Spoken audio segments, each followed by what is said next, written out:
एका श्रीमंत माणसाने जगप्रसिद्ध उद्योगपतीचा अपमान केला आणि त्या अपमानाचं उत्तर म्हणून जन्माला आली लॅम्बोर्गिनी. पण हा अपमान नेमका काय होता? 1960च्या दशकात इटलीमध्ये फेरुशिओ लॅम्बोर्गिनी हे ट्रॅक्टर बनवणारे यशस्वी उद्योगपती होते. त्यांच्याकडे अनेक महागड्या स्पोर्ट्स कार होत्या. त्यात फेरारी देखील होती. पण फेरारी चालवताना त्यांना वारंवार क्लचची समस्या जाणवायची. त्यांनी ही समस्या थेट फेरारीचे संस्थापक एन्झो फेरारी यांच्यासमोर मांडली.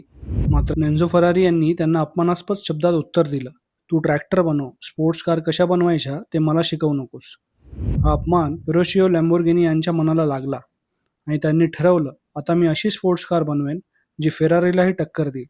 आणि 1963 जन्म झाला लॅम्बोर्गिनी या कंपनीचा. काही वर्षातच लॅम्बोर्गिनीने मिउरासारखी क्रांतिकारी सुपरकार जगासमोर आणली.